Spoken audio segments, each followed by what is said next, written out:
Hey, good morning ladies and gentlemen. Today on your average roofer, I'm going to be showing you guys how to take your step flashing with your shingles starting off and how to properly kick it out onto the shingles so that way you don't get water tracking in behind your shingles here and rotting it out, which is super common.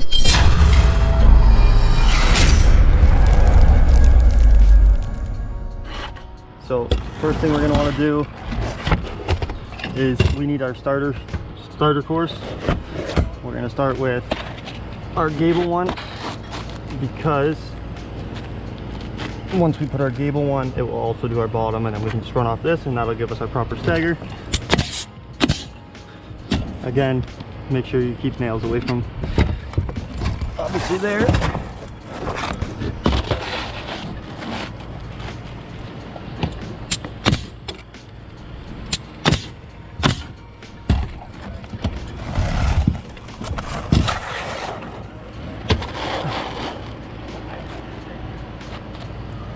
Now we're going to start with our full shingle. Again, avoiding nails right where this wall is coming down.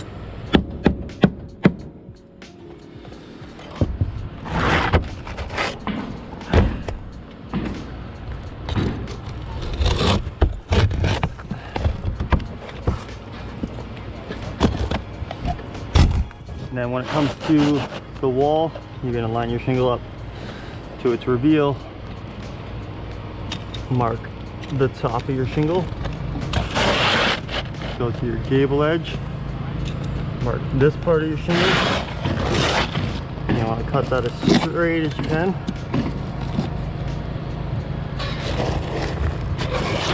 It doesn't have to be 100% perfect because this is new construction. Once we're done here anyways, they're going to put a counter flashing. But you can see mine came out pretty well.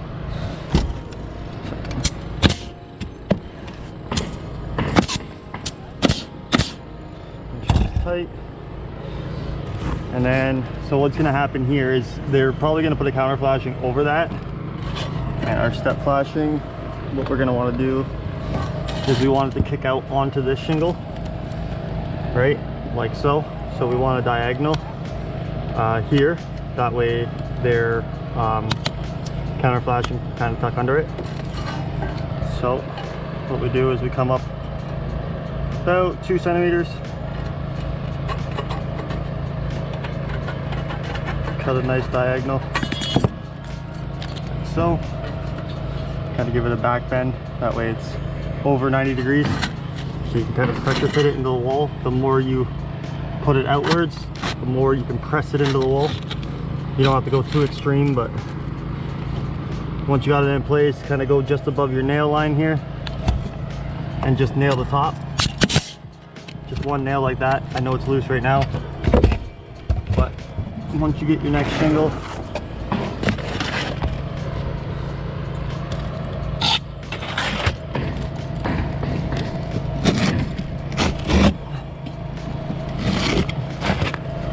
don't judge me, I'm using the dullest knife in the world. So you're going to put your shingle now here in place.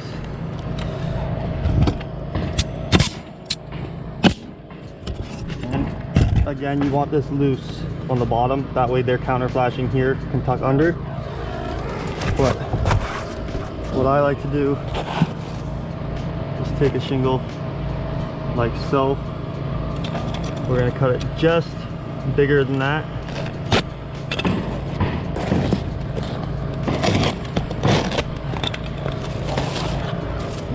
Doesn't need to be a perfect cut. And then we're going to take this part of the shingle and we're just going to cut the face.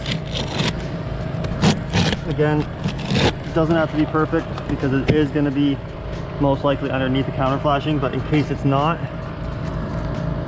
it will cover up those lower nails. That way if their counter flashing is short, then they only have to cover up those 2 nails.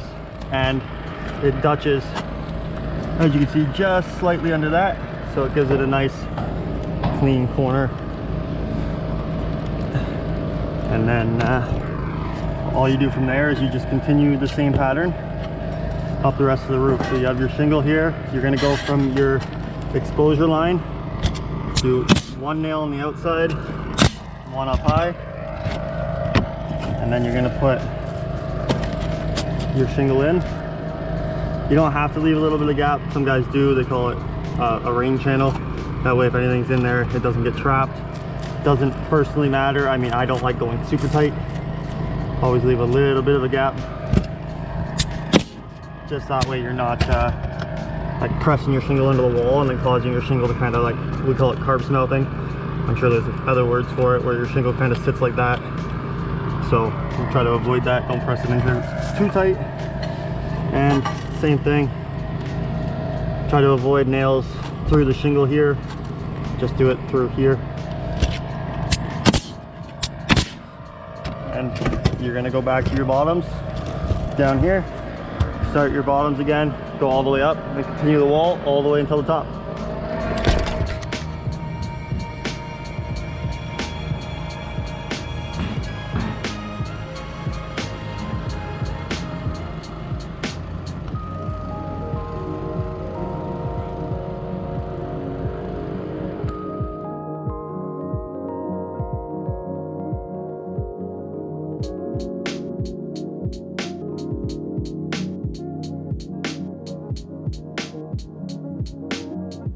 And there you have the basics to step flashing. So you're gonna step your shingles up, and every time you put your shingle in against the wall, you're gonna stick a step underneath, and then all of these are gonna overlap. So if water runs into your wall, it's gonna always overlap every shingle and kick itself all the way down, and then it's gonna kick itself straight back out onto the roof deck and not underneath, rotting out your plywood decking.